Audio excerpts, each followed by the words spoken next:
What if the man quietly planting flowers at your local park once commanded the strategies of a war room? What if his hands, now gently pressing seeds into soil, once moved nations with the stroke of a pen? This is not fiction. This is the story of Eli Monroe, a humble gardener in the heart of Arizona whose past is a battlefield, and whose present is a lesson in peace, redemption, and legacy. In the next few minutes, you'll discover how a man forgotten by the world became its quiet teacher. And when his story ends, we'll share 7 powerful life lessons it leaves behind. Messages that might just change how you see strength, healing, and the quiet power of everyday actions. If this kind of storytelling resonates with you, hit that like button. It helps us grow this channel and reach more people who love deeper narratives with purpose. Don't forget to subscribe for more stories that move the soul and challenge the mind. And when the story ends, tell us in the comments, which lesson struck you the most, and why? We read every one. Let's begin.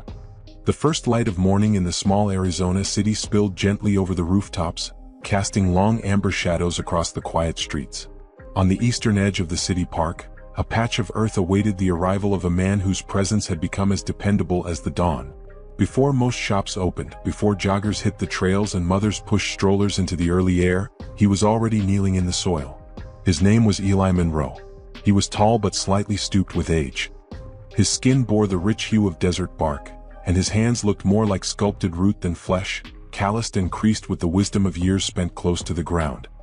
He wore the same faded wide-brimmed hat every morning, and beneath it, his eyes held a quiet intensity that seemed to miss nothing and judge even less.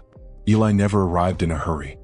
He took his time, greeting the flowers like old friends, inspecting each bed as if reading a secret language written in petals and leaves. He carried a small cart with tools older than most of the park benches. They were always clean, sharp, and arranged with care. The locals often commented on how precise his rows were, how evenly spaced the marigolds danced with the wind, and how the tulips never seemed to bloom out of turn. Children would watch him, some daring to ask questions. He never ignored them. He would stop, look them in the eye, and offer a simple, soft-spoken answer, sometimes about the flowers, sometimes about patience. He didn't speak often, but when he did, people listened. His words came out slow, like water drawn from a deep well. To the city, Eli was a humble gardener. The plaque near the rose arch bore his name, etched into bronze, in honor of Eli Monroe, whose hands planted beauty where silence once lived. Most assumed he had retired in the area. A quiet man with no known family, no car, and no desire to be anywhere but among the flowers. No one questioned his presence. He had simply always been there. But some noticed peculiarities. The way he surveyed the park, eyes flicking to entry points, shadows, and elevation. The way he handled his tools, not just with grace but with precision like a surgeon or a craftsman of another order. More than once, he helped prevent damage from flooding by digging early trenches to redirect the rain. When asked how he had known, he would merely nod toward the clouds and say, "It's in the air." The city council adored him. So did the maintenance team, who often found their work had already been done when they arrived for their shift. No one had ever seen Eli flustered. No one had ever seen him run. He moved with a steadiness that felt deliberate, even practiced. The only building he ever entered regularly was the Arizona Military Heritage Museum that stood at the north end of the park. It had once been a stone armory, long since repurposed into a gallery of artifacts, dusty metals, and tactical blueprints. On Thursdays, he would tend the small flower bed near its entrance, trimming hedges and refreshing the soil. The museum staff would wave to him. He would nod, sometimes offering a brief comment on the health of the sagebrush or the condition of the irrigation. They did not know he sometimes paused in front of the exhibits, that he read every caption, his eyes lingering on maps and diagrams most visitors overlooked. They did not know that he occasionally corrected the spelling on poorly labeled plaques with discreet chalk marks.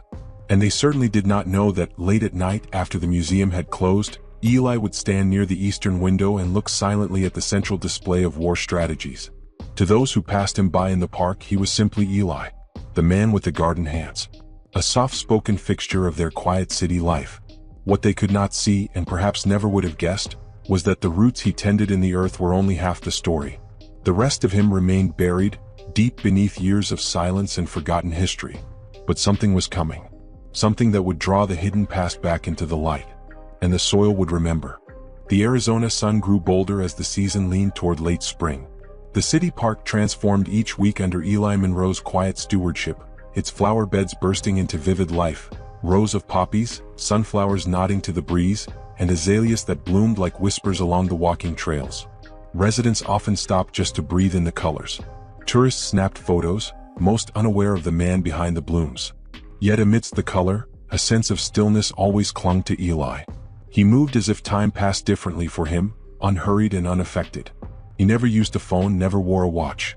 Some swore he could predict a cold snap a week ahead or sense when the irrigation valves beneath the surface needed adjustment without ever checking the system. People respected him, but few knew anything about him. He didn't attend city events, he didn't eat at restaurants, and he declined invitations with a gentle nod that closed the conversation without offense. One afternoon, a flyer was posted near the park entrance. Bright, bold letters announced, "Tactical Ingenuity, a new exhibition on desert warfare." It was a collaboration between the Arizona Military Heritage Museum and two national institutions. The exhibition promised never-before-seen battle maps, declassified documents, and interactive layouts of historic desert strategies. The city buzzed with anticipation. Veterans looked forward to honoring the past. Students from nearby universities arranged field trips. Retired officers offered to volunteer as docents. Eli as always said nothing, but he watched. From his usual place near the rose lattice, he saw the museum staff begin their preparations. Military historians came and went, hauling long cases and carefully sealed crates. He saw the curators struggle with the scale of the display. The museum was modest in size, and the blueprints and layout boards leaned awkwardly against walls or lay unopened on tables for days. By the third morning of setup, Eli appeared at the museum entrance holding a pair of shears and a bag of mulch. He greeted the assistant curator with a nod and tended to the front planters, listening silently as two men argued inside about where to place a rare tactical diagram from the 1970s. Their voices were muffled, but the frustration was clear. One muttered something about how the formations looked confusing to civilians and pointless without the right angles. That evening, the museum closed as usual. Lights off, doors locked. The next morning, something had changed. The maps inside had been rearranged. Not drastically, but with precision. The previously awkward panels had been shifted so they flowed from one to the next. Overhead diagrams now followed the rhythm of actual battlefield movement. Battle plans once scattered across disconnected walls now connected logically, tracing arcs of movement that even the casual observer could understand. At first, the staff assumed the senior curator had made the change. But when asked, he shook his head. "I haven't touched those maps since Tuesday," he said. The assistant curator denied doing it. No one had been scheduled after hours. But everything was in place. Cleaner, clearer, more accurate. At the center of the exhibition, the largest battle layout had been redrawn. Thin red strings stretched across the board, connecting strategic strongpoints across a fictional desert terrain. Beneath them, small handwritten notes had been added in chalk, only a few words each but sharp and insightful. Cut the supply line, and their morale folds within a day. This ridge controls the shadow zone. Always take the ridge. The curators stared at the revisions. It was not vandalism. It was mastery. They checked the security logs. Only one person had entered the museum after hours. Eli Monroe. He had used the gardener's entrance, accessed through the maintenance tunnel that connected the museum to the park's storage shed. He had entered at 9:46 in the evening and left at 1:23 in the morning. The assistant curator stared at the footage. There was Eli in his work clothes, not touching a single flower or hedge, but walking through the tactical display like a general surveying a battlefield. He moved with certainty, brushing dust from corners, adjusting the position of small display pieces, occasionally crouching to sketch a line with chalk and stepping back to review the effect. He had not hesitated once. When questioned later that morning, Eli responded with only one sentence. The flow was wrong.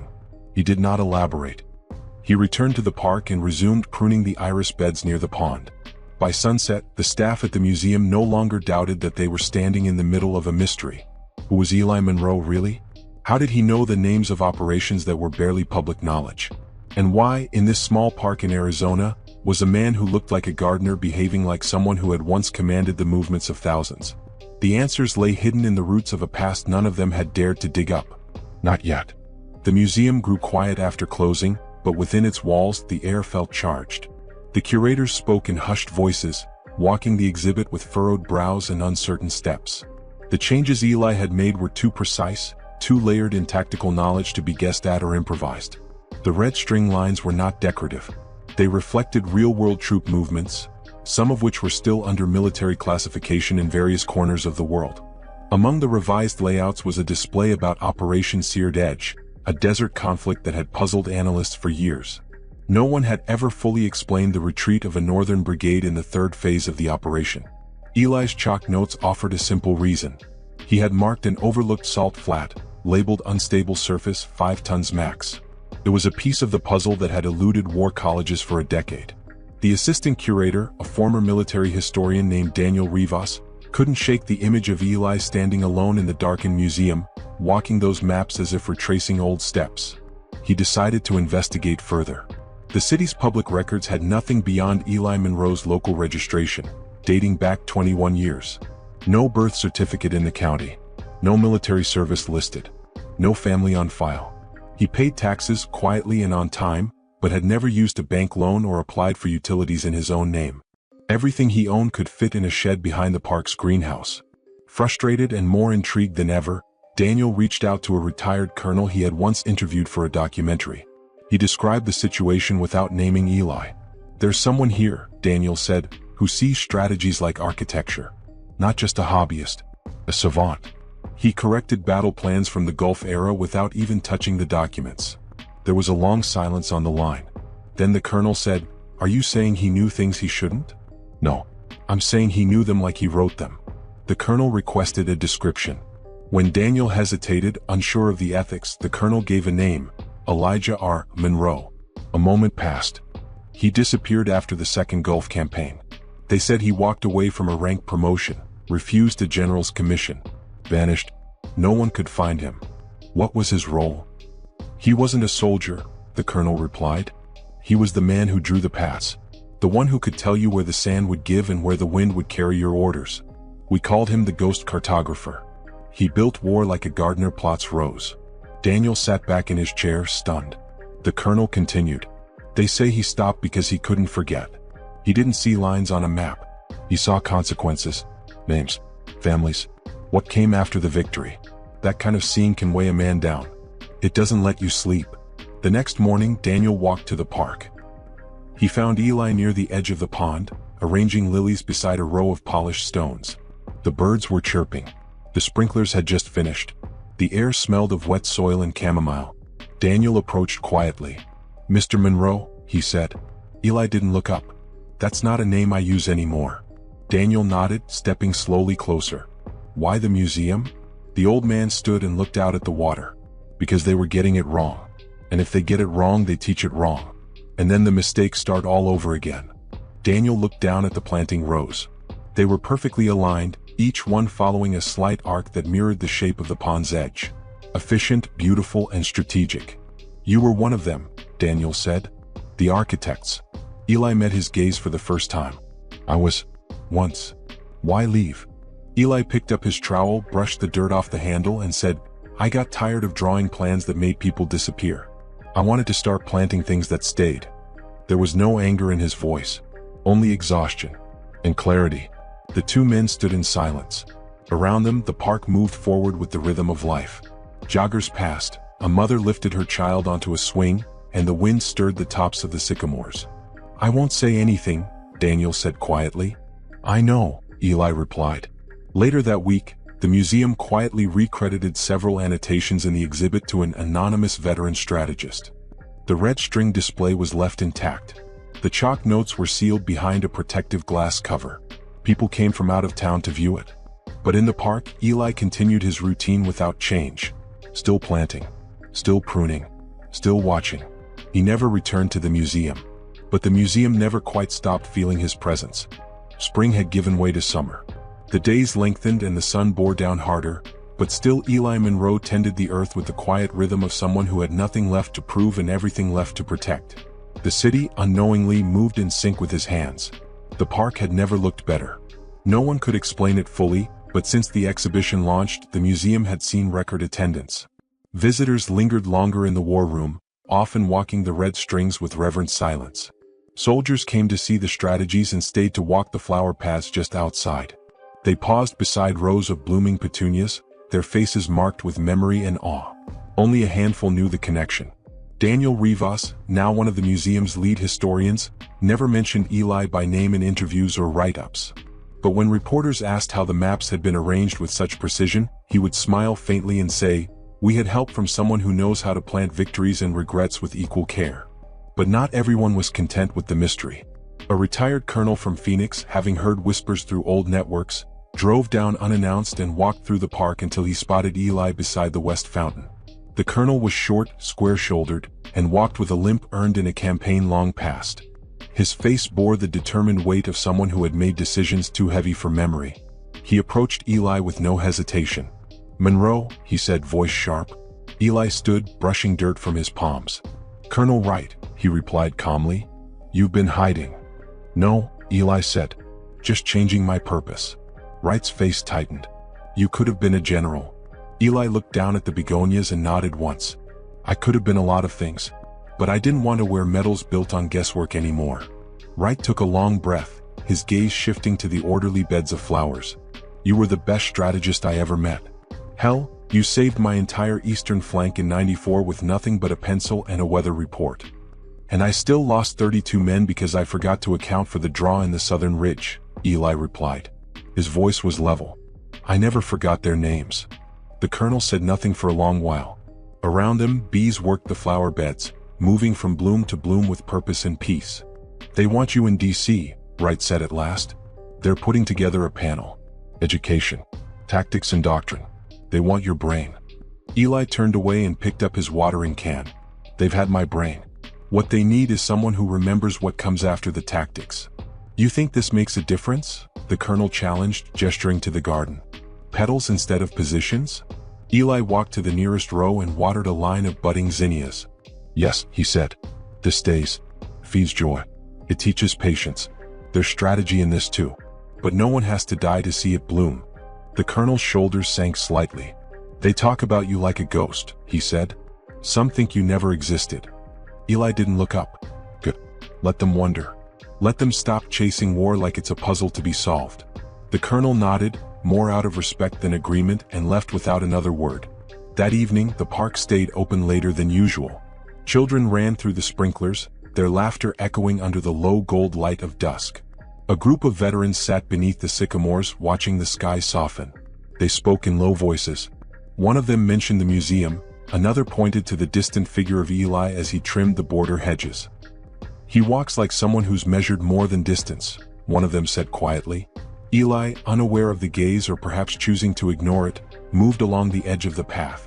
Each snip of his shears was purposeful. Each plant bent toward the light just a little more. To most, he was still the gardener, the man with a hat pulled low and hands buried in the soil. But to those who knew or those who had started to suspect, he was something else entirely. He was proof that brilliance and burden could coexist, that a mind trained in the art of war could choose peace without apology. And every bloom he planted was a quiet refusal to be remembered only by the battles he had once mapped. By mid-June, the Arizona heat was unrelenting. The days began before sunrise, and even by 7 in the morning, the air carried the weight of another scorcher. Yet Eli Monroe was always there, moving through the park as if the sun deferred to him. Shirt sleeves rolled, straw hat angled low, he worked with the same quiet precision that had once turned the tide of wars. Only now, his battleground was weed roots and wilting petals. More visitors began to frequent the park. Not just the usual joggers or families with strollers, but veterans in quiet pairs, foreign military observers in plain clothes, and historians who watched the man among the roses as if seeing a living artifact. They never approached. They simply watched, waiting for something they couldn't name. And still Eli said nothing. He planted in silence. He carried mulch in the early hours and repaired sprinkler valves with the finesse of someone defusing something more dangerous. At one point, a group of school children wandered by, and their teacher pointed to Eli, saying, "That's Mr. Monroe. He keeps the park alive." One child asked, "Why doesn't he talk much?" The teacher smiled gently. "Some people speak with their work." That evening, as the sky turned copper, Eli walked the perimeter path alone. He stopped at every bench, brushing away loose leaves and aligning the trash bins so they wouldn't tip. It was his version of a patrol, a habit left over from another life. But in that moment, Daniel Rivas was waiting for him at the far end of the path, near the southeast arch where lavender vines had overtaken the trellis. Daniel carried a folder under his arm and wore a conflicted look. "I need to show you something," he said. Eli paused but didn't object. Daniel opened the folder and held out a single page, an invitation stamped and signed. "You're being formally asked to review a new civilian defense curriculum. Not as a consultant. As an architect. They want to rebuild the system from the roots, and someone high up finally realized the way you see things. The clarity, they need that." Eli looked at the page. His hands didn't reach for it. "I've already built enough maps." "This one isn't for war," Daniel said softly. "It's for prevention. They're trying to teach how to avoid conflict. You'd be helping others recognize the shape of danger before it becomes disaster. This could save lives before the first move is ever made." Eli's eyes lingered on the page for a long moment. Daniel added, "You wouldn't have to leave the park. They're willing to send representatives here. You'd work from the tool shed if you wanted." The wind carried the scent of marigolds and warm soil between them. Finally Eli asked, "Why now?" "Because the world's beginning to realize that strategy isn't about power anymore. It's about foresight, patience, balance, things you've been practicing here quietly while the rest of us were shouting over microphones." Eli considered that. He looked around the park, the rows of foxglove near the bench, the birds chasing insects above the pond, the distant hum of a maintenance truck. Then he turned to Daniel. "I'll speak with them. But not in uniform. Not with titles. They'll talk to the gardener or they won't talk to me at all." Daniel smiled, the tension draining from his shoulders. "That's fair." Eli reached out, took the page and folded it with care before tucking it into his coat pocket. The next morning, 2 officials in dress shirts arrived and waited patiently under the elm tree at the park center. Eli met them there with a clipboard in one hand and dirt under his fingernails. They sat on a bench and listened as he sketched plans with a broken pencil and a gardener's calm. He didn't lecture. He asked questions. He guided them with quiet stories, some fictional, some perhaps not, and by the time the meeting ended, both men stood with the solemnity of people who had just glimpsed something important. One shook Eli's hand and said, "You've given us more in 1 hour than our analysts gave us in 6 months." Eli didn't smile. He simply nodded and returned to his cart. That night, Daniel found a chalk diagram on his desk at the museum, new, unrequested, but unmistakably Eli's. It was a layout for a traveling exhibit meant for schools. It featured the evolution of peacekeeping strategies, paired with native desert plants as metaphors. Mesquite for endurance, lupin for rebirth, ocotillo for defensive brilliance. The title was written in Eli's hand. Planting Peace, the Tactics of Preservation. He signed it only with a small sketch, a trowel resting on a folded map. The days grew longer, yet Eli Monroe's pace never changed. He moved through the heat without complaint, the sun warming the brim of his hat as he knelt in the soil. A simple radio near the shed played soft jazz in the background, just loud enough to stir the air without disrupting the park's calm. But something had changed. People didn't just walk past the flower beds anymore. They lingered. Some knelt down and studied the planting patterns, noticing the symmetry, the spacing, the way each species seemed chosen with intent rather than convenience. They traced paths from the museum to the garden and found a strange rhythm between the red string on the war maps and the winding trails between blooms. A professor from Tucson State University brought her class to the park. She had once served on a military review board and now lectured on philosophy and peace studies. When she saw the zinnia formation in the southeast corner, she stopped walking mid-sentence. "This," she whispered to her students, "is a lesson in containment strategy." She later wrote an essay about Eli, never naming him but calling him the tactician of silence. The article made its rounds online. Soon, word spread to think tanks and strategy groups. They came to Arizona, not to the museum but to the park, where they watched an elderly black man with weathered hands turn soil as if rewriting history one petal at a time. Then came the letters.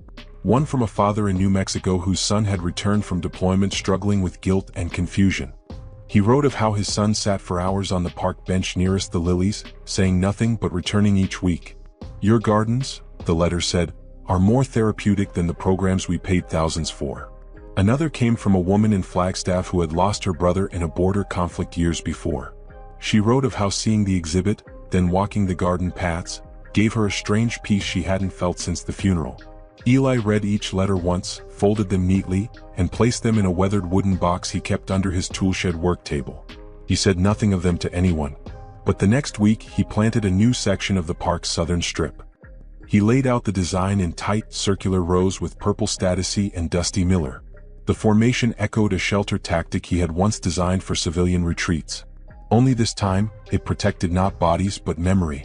By now, Daniel Rivas had become a regular at the garden, often showing up before work just to watch Eli lay the morning water lines. He no longer asked questions. He knew that answers came slower, over weeks and with attention. One morning he arrived with a stack of papers under his arm. "They're ready to fund your curriculum," he said, passing Eli the documents. "Full program. Nationwide. The university wants to build a course around your methods. Applied peaceful strategy. They're calling it the Monroe Model."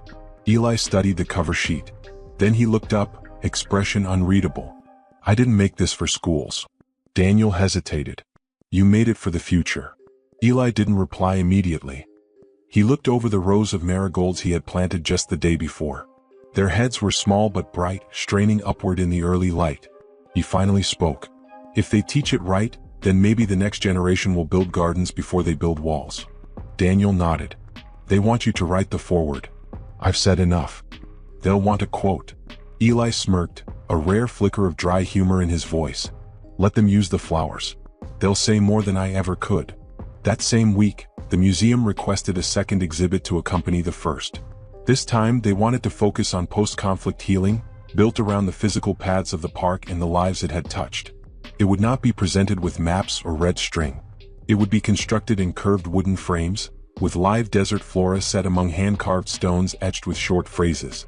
One was taken directly from a chalk note Eli had once left behind.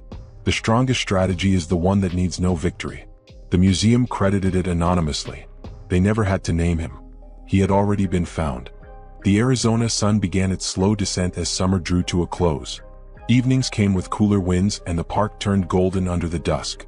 Lavender along the eastern path released its scent into the air as if breathing out all the hours it had quietly endured. And still, Eli Monroe moved among the blooms, his hands coated with the same red soil that had long ago stained maps and minds. His routine had not changed. The trowel still tapped against ceramic pots. The hose wound and unwound with practiced grace. But now there were watchers. Not spectators, not tourists, but people who had begun to see the patterns. Veterans, students, teachers, even visiting military officials. All had walked his paths and left without disturbing a single root. They came not to speak, but to listen to silence. On a Friday morning, an elderly woman arrived in the park. She wore a dress of faded blue and a hat that shaded her eyes. She walked with a cane, slow and deliberate. When she found Eli near the rosemary beds, she stopped. "Eli Monroe," she said, her voice firm despite its age. He looked up. Recognition flickered, followed by a quiet smile. "Charlotte." They hadn't spoken in more than 30 years. "You disappeared," she said softly. "I relocated," he replied, standing and brushing the soil from his knees. She glanced around the park. "This is what you chose instead?" "I chose something that lives when I leave it behind." She nodded slowly, her gaze lingering on the nearby patch of forget-me-nots. "You were the best we had," she said. "You saw through problems no one else could even name. You saved lives." "And I ended some," he answered. "And I memorized the numbers." Charlotte's eyes shone, though she did not cry. "You carried it differently than the rest of us. You always did." Eli turned back to his cart. "I carried it too long. I let it grow like rust. Then one day I realized the only way to keep it from eating me alive was to plant something in its place." She moved beside him and gently touched one of the rosemary stems. "I read about what you've done here," she said. "But reading and seeing are different things." "They always are."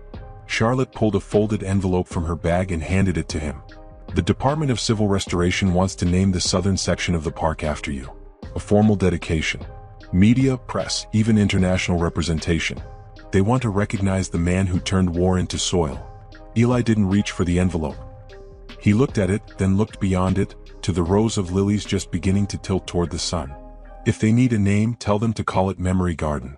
That's all it is." "And what about the name they want to carve in stone?" she asked gently. "I buried that name with the last plan I ever wrote," Eli said. "What's left here is mine."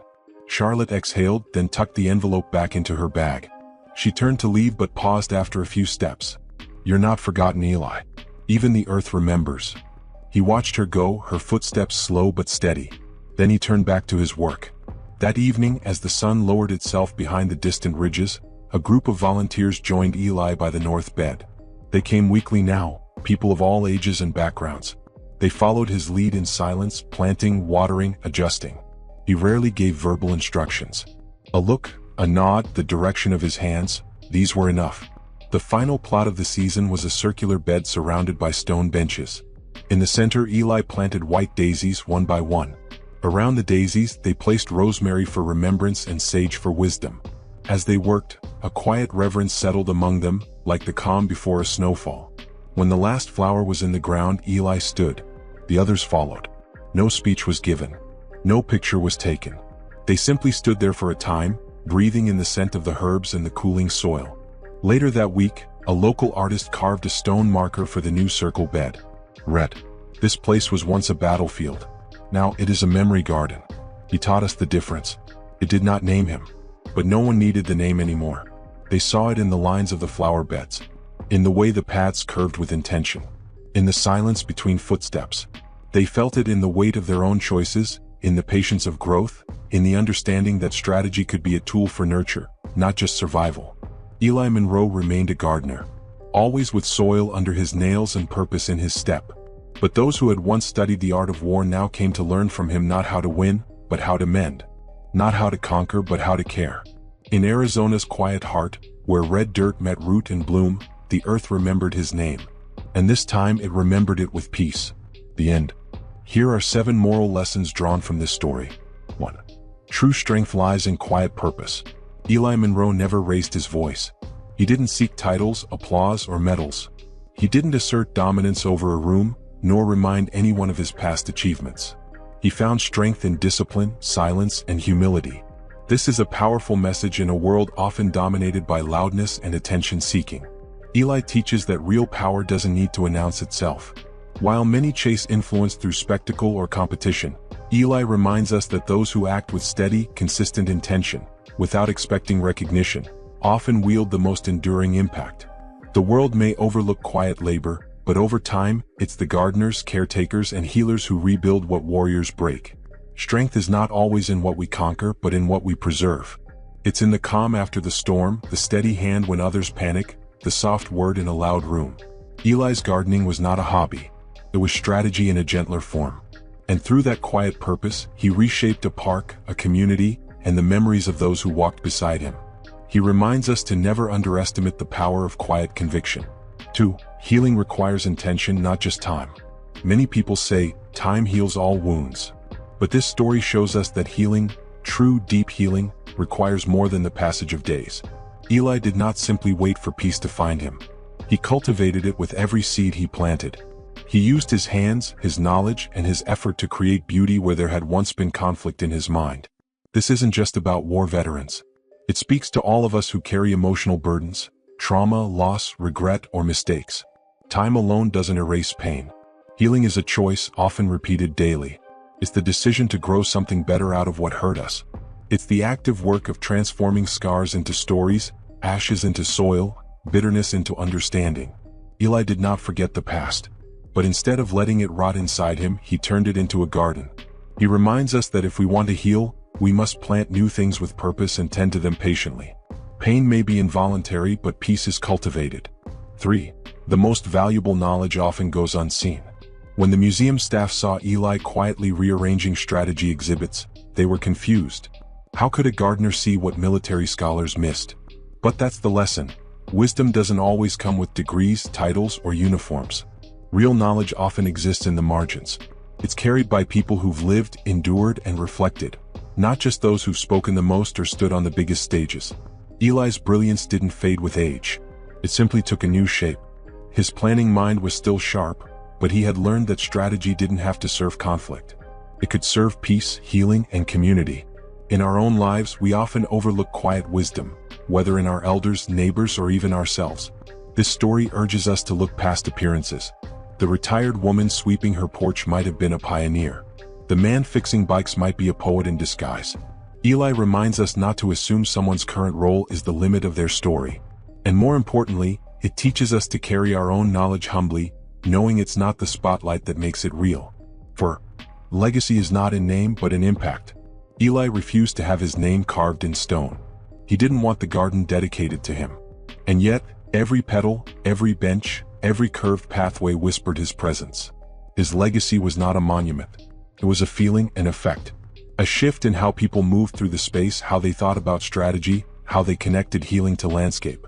In modern life, many chase legacy through branding, fame, or recorded achievement. But Eli's story teaches a deeper truth. Real legacy is not what people say about you, but what they do because of you. If your life inspires someone to think differently, to care more deeply, or to become more patient, then your legacy already lives. Eli's methods taught young minds. His silence humbled scholars. His plants healed soldiers. And none of it needed a spotlight. His work spoke. And that is the highest form of remembrance. 5. Peace is not passive. It is a discipline. Peace is often misunderstood as something soft or passive. But Eli's life proves otherwise. He was once a master of war, a strategist who shaped outcomes with precision. But his greatest achievement wasn't in victory, it was in how he redirected that discipline toward creation rather than destruction. He didn't become peaceful by default. He trained for it. Every planting pattern was calculated. Every flower bed was intentional. Every soil test, every pruning, every irrigation layout, it was all meticulous. He took the skills once used to win wars and retooled them to preserve life. This teaches us that peace doesn't happen by accident. It's not the absence of conflict, but the presence of effort. We must choose peace with the same rigor people choose aggression. We must plan for it, defend it, and grow it. Eli's story gives peace the respect it deserves, as something earned, not given. 6. Redemption can be found in service. Eli carried a heavy past, one he never spoke about in detail. Yet instead of being crushed by guilt or fading into obscurity, he served. He gave his labor to the community. He offered his mind to those trying to prevent future harm. He found purpose in mending what once was broken. We all make mistakes. Some of us carry pain or regret that we think disqualifies us from doing good. But Eli shows that redemption isn't about erasing the past. It's about writing a better present. Service is one of the greatest pathways to healing, both for ourselves and for others. His humility was not weakness. It was the strength to say, I will not be defined by the worst thing I've done, but by the best thing I can still offer. By planting flowers in a once-forgotten park, Eli planted hope in himself, and in all who crossed his path. 7. The smallest acts can echo across generations. To most people, a gardener planting flowers may seem like a small thing, insignificant in the grand scope of politics, war, and global strategy. But in this story, those small acts became a wave of change. School children sat on benches shaped by old tactics now used to teach peace. Veterans found stillness beneath the shade of trees he had chosen. University programs were launched based on the garden's design. And countless people walked away from the park thinking a little differently about conflict, purpose, and remembrance. This final lesson is simple but profound. Every small act, when done with heart, with thought, with love, can ripple through time. You never know who is watching. You never know what moment might plant the seed of change in someone else.